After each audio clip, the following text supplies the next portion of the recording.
નમસ્કાર મિત્રો, કેમ છો તમે?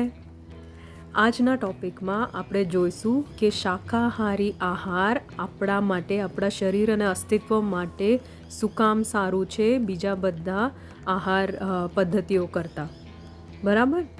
અને તમને એ બી જણાવું કે શું તમને ખબર હતી કે શાકાહારી ભોજન, શાકાહારી આહાર આપણા શરીર માટે સારું તો છે જ, પણ ઘણી બધી જાનલેવા બીમારીઓનો જોખમ બી ઓછો કરે છે, જેમ કે હાર્ટ ડિઝીઝ હોય, કોલેસ્ટ્રોલ હોય, ડાયાબિટીસ હોય અને કેન્સર જેવા મોટા જે રોગો છે એ પ્રિવેન્ટ કરવામાં આપણને મદદગાર પડે છે. આજકાલ ઇન્ટરનેટ પર અને માર્કેટમાં એટલી બધી ડાયટ્સ અને ખાવા પીવાને લગતી વિગત છે કે લોકોના મનમાં આ વિષય માટે ઘણું બધું કન્ફ્યુઝન છે અને મોટે ભાગે લોકોમાં સ્પષ્ટતા ઓછી છે. આ ચેનલનો એક ઉદ્દેશ્ય લોકોના મનની મૂંઝવણ ઓછી કરવી એમ છે, અને તે પણ વ્યવહારિક વિષયો પર. તો ચાલો આ ટોપિક ઉપર ધ્યાન દઈએ. મિત્રો, વેજીટેરિયન ડાયટ એટલે શાકાહારી ડાયટ એ આહાર પદ્ધતિ છે જેમાં આપણે પૃથ્વી અને ડેરીમાંથી આવતો ખોરાક ખાઈએ છીએ અને આપણે માંસ, માછલી કે મરઘાના ઉત્પાદનો ખાતા નથી. શાકાહારી આહારના નામે બજારમાં ઘણું બધું ઉપલબ્ધ છે. જોકે હું જે આહારનો ઉલ્લેખ કરી રહી છું તે એક એવો આહાર છે જેમાં દાળ, ભાત, શાક, રોટલી, બ્રેડના સ્વરૂપમાં રાંધેલા કઠોળ અને અનાજ અને શાકભાજીનો સમાવેશ છે. અને પછી થોડી માત્રામાં કાચા શાકભાજી, સલાડ, તેલ, સૂકો મેવો, ફળો, મસાલા અને જડીબુટ્ટીઓ, અને પછી છેલ્લે દૂધ અને દૂધના ઉત્પાદનો જેવા કે ચીઝ, માખણ, છાશ સાથે પૂરક. મારે આ સ્પષ્ટ કરવાની જરૂર છે કારણ કે ઇન્ટરનેટ વિવિધ પ્રકારના આહાર વિશેની માહિતીથી ભરેલું છે. સંક્ષેપમાં, હું શાકાહારી આહારનો ઉલ્લેખ કરી રહી છું જે આપણા દાદા-દાદી અને પૂર્વજોએ ખાધું હતું લગભગ થોડી પેઢીઓ પહેલાં સુધી.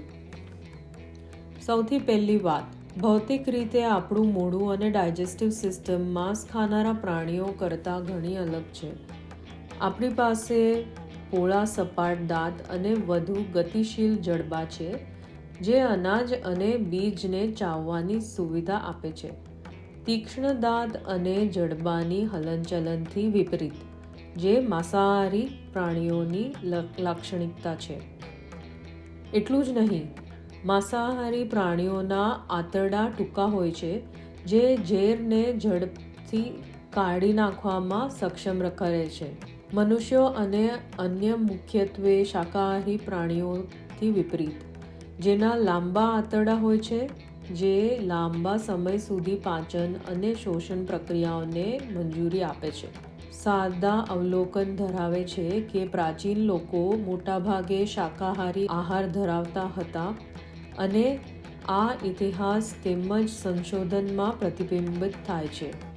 અને માંસનો ઉપયોગ ત્યારે જ થતો હતો જ્યારે અન્ય શાકાહારી વિકલ્પો ઉપલબ્ધ ન હતા, જેમ કે ટુન્ડ્રા જેવા ઠંડા પ્રદેશોમાં. અને આ ગ્રીક, ઇજિપ્તવાસી અથવા યુરોપિયનો સહિત સમગ્ર વિશ્વમાં રહેતા લોકો માટે સાચું હતું. આપણા પૂર્વજો પાસે સદીઓથી આ આહાર હતો અને તેઓ ઓછા રોગો સાથે સ્વસ્થ જીવન જીવવામાં સક્ષમ હતા અને હકીકતમાં રોગો અટકાવવામાં સક્ષમ હતા, એટલે કે બીમાર પણ નહોતા પડતા. તેથી તે સૂચવે છે કે તે આહારનું શ્રેષ્ઠ સ્વરૂપ છે.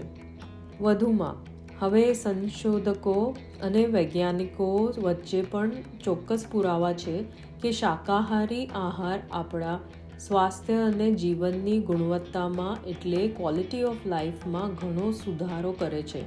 જીવનની ગુણવત્તા અથવા ક્વોલિટી ઓફ લાઈફ એ સંસ્કૃતિ અને મૂલ્ય પ્રણાલીના સંદર્ભમાં અને લોકોના ધ્યેયો અને અપેક્ષાઓના સંબંધમાં લોકો જીવનની પોતાની સ્થિતિને કેવી રીતે અનુભવે છે અને તેમની ધારણાને દર્શાવે છે. શાકાહારી ખોરાકમાં વધુ ફાઇબર હોય છે, જ્યારે માંસમાં કોઈ ફાઇબર હોતું નથી. આપણા આહારના ભાગરૂપે આપણને ફાઇબરની જરૂર હોય છે, કારણ કે તે પાચનમાં મદદ કરે છે અને કબજિયાત અટકાવે છે. એવા સંખ્યાબંધ અભ્યાસો અને સંશોધનો છે જે દર્શાવે છે કે શાકાહારી આહાર હૃદય રોગ, સ્ટ્રોક, ડાયાબિટીસ અને આંતરડાના કેન્સરનું જોખમ ઘટાડવામાં અને BMI ઘટાડવામાં ઉપયોગી છે. શાકાહારી ખોરાકમાં પ્રકૃતિમાંથી આવતા જટિલ પોષક તત્વોની વિશાળ શ્રેણી હોય છે, જેમાં એન્ટીઓક્સિડન્ટ્સ, વિટામિન્સ, મિનરલ્સ અને એન્ટી ઇન્ફ્લેમેટરી અસર હોય છે. જ્યારે માંસ અથવા માંસ માછલીના ઉત્પાદનોમાં એન્ટીઓક્સિડન્ટ્સ જેવા ફાઇટોકેમિકલ્સ હોતા નથી. યાદ રાખવાનો મહત્વનો મુદ્દો એ છે કે શાકાહારી આહાર ઉપયોગી અને ફાયદાકારક છે જો તમે જાણતા હો કે તમારે શું ખાવું જોઈએ. ઉદાહરણ તરીકે, વ્યક્તિએ જમતા પહેલા ખોરાક રાંધવો જોઈએ અથવા કૂક કરવો જોઈએ. વધુ પડતા કાચા ખોરાક અને ફળોને ટાળવું જોઈએ. ફળો એસિડિક હોય છે અને કાચો ખોરાક વધુ હવાદાર હોય છે, જે આપણે આયુર્વેદમાં કહીએ કે વાતવાળો હોય છે. તે ઉપરાંત મધ્યમ માત્રામાં વિવિધ પ્રકારના ખોરાક ખાવું મહત્વપૂર્ણ છે, કારણ કે એક ચોક્કસ ખોરાક અથવા ખોરાકના એક જ પ્રકાર પર વધુ ધ્યાન કેન્દ્રિત કરવાથી અસંતુલન થઈ શકે છે. તો તમે જુઓ છો મિત્રો, આ પાસામાં પણ સંતુલન પરિબળોનો મુદ્દો છે અને વ્યક્તિએ પોતાના આહારમાં પણ કેન્દ્રિત હોવું જરૂરી છે, એટલે કે સેન્ટર્ડ હોવું જરૂરી છે.